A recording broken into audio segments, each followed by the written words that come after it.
E aí pessoal, tudo bem com vocês? Estamos aqui mais uma vez para darmos continuidade ao nosso percurso por entre as pedras da teologia e com mais um vídeo sobre introdução ao Novo Testamento. E hoje nós estaremos tratando sobre o livro dos Atos dos Apóstolos e também com uma novidade. Hoje nós teremos uma vinheta nova do nosso canal, então ano novo, vinheta nova, tudo de bom no nosso canal. Então solta a vinheta nova aí, por favor.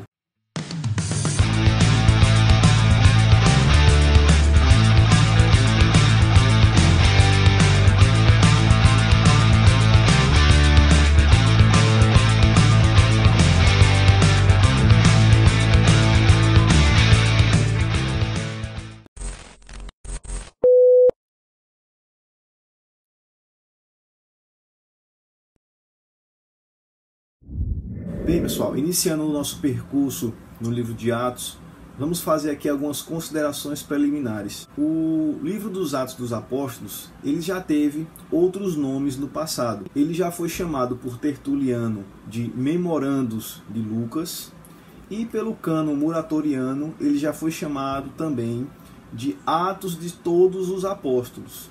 E no final do século II ele tomou o nome que nós temos atualmente, que foi dado por Irineu, de Atos dos Apóstolos. Continuando, o livro ele vai abranger um período de aproximadamente 30 anos, desde a ascensão de Jesus Cristo até a prisão domiciliar de Paulo em Roma. Bem, outro elemento que podemos somar como considerações preliminares do livro de Atos dos Apóstolos é que ele é a continuação do trabalho de Lucas. Então ele é como se fosse uma espécie de segundo volume, né, do Evangelho segundo Lucas, também endereçado a Teófilo. O livro de Atos dos Apóstolos ele é um livro bem interessante, porque ele também pode ser marcado, por assim dizer, como o livro dos recomeços. Nós temos dois homens relatados no livro. Nós temos o primeiro personagem de destaque, o apóstolo Pedro. Ou seja, Pedro, aquele que ficou marcado na história como o traidor. E nós temos Pedro, nos primeiros capítulos de Atos dos Apóstolos, como aquele homem que foi regenerado e que, a partir de então, ele começa a ser realmente a pedra fundamental daquela igreja que estava surgindo. Nós podemos ver os seus discursos e todas as obras miraculosas que ele realizou. E o segundo homem é Paulo, né, o famoso Saulo de Tarso, perseguidor da igreja, que de perseguidor torna-se missionário e expansor do cristianismo. Então perceba que Atos ele vai mostrar esses dois homens, também representam duas igrejas, né? Nós temos a primeira igreja, a igreja de Jerusalém, que representa a igreja judaica, a igreja dos inícios, dos primórdios, e nós temos a igreja de Antioquia, aquela igreja que enviou Paulo e Barnabé como missionários, aquela igreja que tinha judeus e tinha gentios congregando e tendo tudo em comum. Então poderíamos dizer assim, muito elementarmente, que Atos é o livro dos recomeços e também o livro dos primórdios da igreja. Então vamos dar continuidade avançando nesse percurso. Bem, basicamente o livro de Atos dos Apóstolos ele contém 28 capítulos e esses 28 capítulos eles podem ser divididos em alguns períodos. O primeiro deles é a fundação e o início da primeira vida comunitária daquela igreja que se formou. E isso daí vai até a morte de Estevão, no capítulo 6 de Atos dos Apóstolos. Após a morte de Estevão, nós temos o segundo período da igreja, que é o período da dispersão. Ou seja, nós vamos encontrar aquele famoso episódio de Filipe pregando ao eunuco, a igreja crescendo, né, e avançando, até chegarmos na conversão de Saulo, no capítulo 9. E a partir de então, a igreja começa a se expandir por todo o território gentílico do Império Romano. Bem, após a conversão de Paulo, outro evento importante que nós temos no livro de Atos dos Apóstolos é a primeira viagem missionária de Paulo e Barnabé, que eles começam a plantar algumas igrejas e no retorno eles receberam a visita de gente de Jerusalém contestando a não circuncisão dos gentios daquelas igrejas fundadas por Paulo. Então, Paulo e Barnabé são enviados pela igreja de Antioquia para resolver essa situação na cidade de Jerusalém. E aí nós já estamos na altura do capítulo 15, preste bem atenção.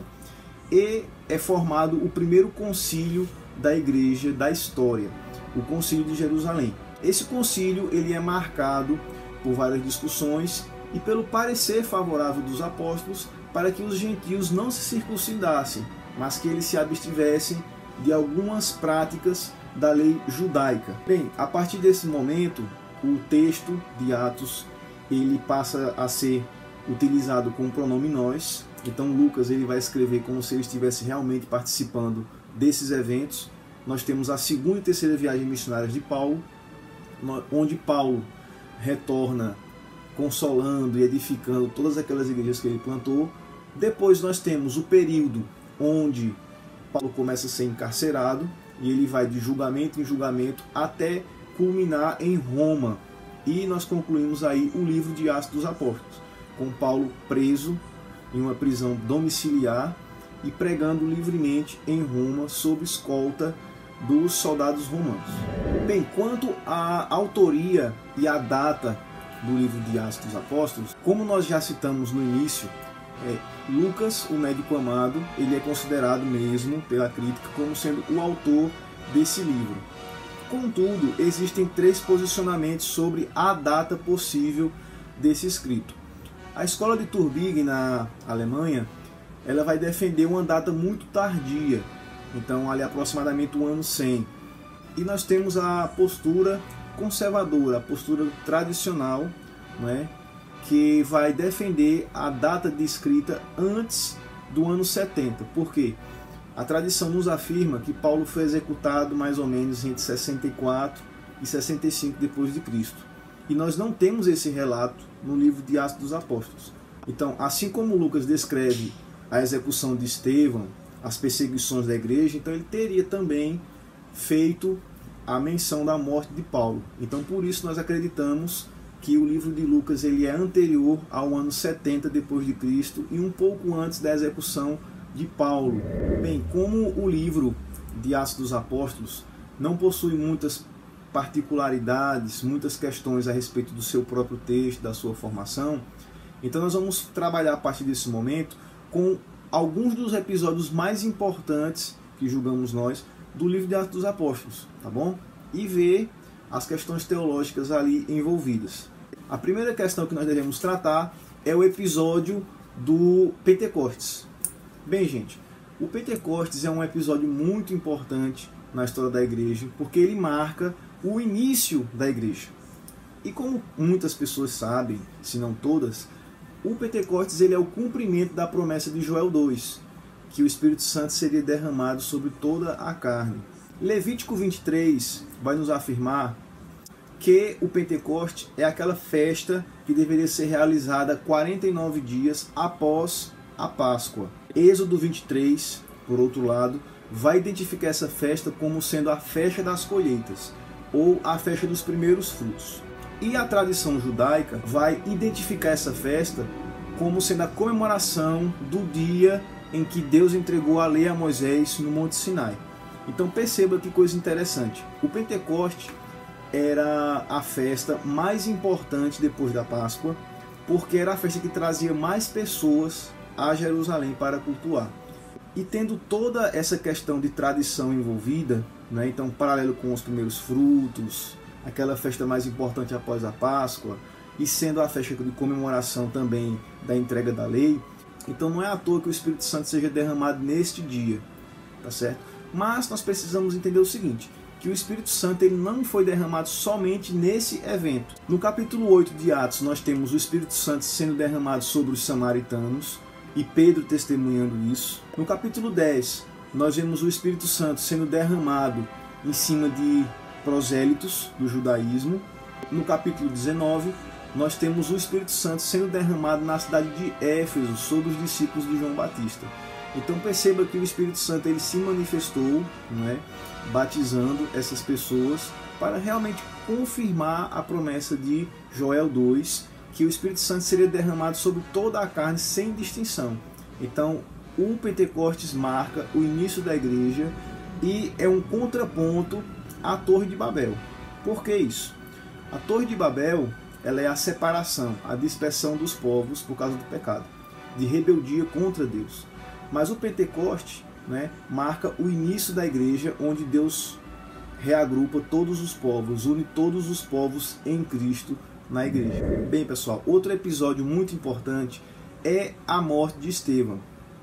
Então, Estevão, ele torna-se um diácono, ele torna-se um apologeta da fé cristã, e por inveja dos líderes judaicos, ele é morto apedrejado, sob o consentimento de um certo jovem chamado Saulo. Então, esse momento marca o ápice da perseguição e da separação entre judaísmo e cristianismo. E a partir de então, a igreja começa a cumprir aquele texto de Atos 1:8, de ser testemunhas em Jerusalém, na Judéia, em Samaria e até os confins da terra. Então, após a morte de Estevão, a igreja passa por uma guinada, ou seja, nós deixamos Jerusalém para trás e vamos para Antioquia, tá certo? A igreja de Antioquia é um evento muito importante, porque a igreja de Antioquia, ela recebe Saulo, né, que nesse momento chama-se Paulo, ou seja, o ex-perseguidor, que a partir de então torna-se um missionário da igreja, e essa igreja,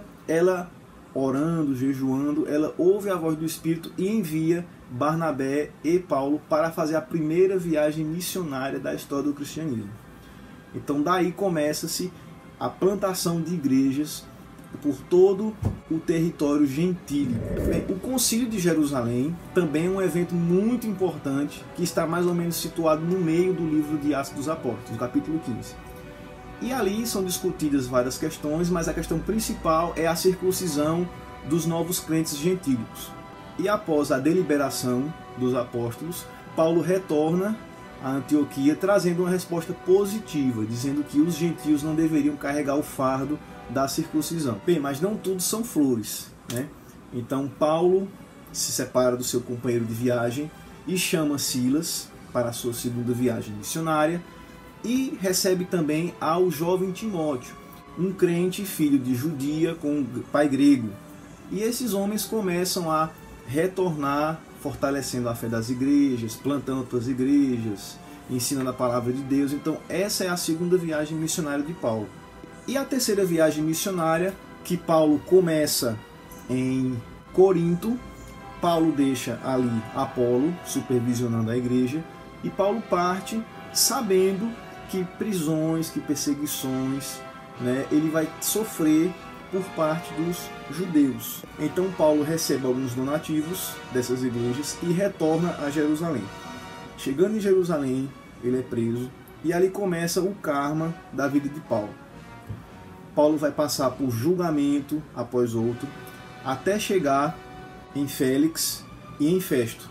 E ali ele faz o seu apelo a César. E tomando o caminho para Roma, Paulo sofre aquele triste naufrágio, chegando quase a morrer, tá certo? Fica ali algum tempo na ilha de Malta, até que ele vai para Roma, apresenta sua defesa e consegue uma prisão domiciliar, tendo uma escolta de soldados romanos e com liberdade de pregar o evangelho.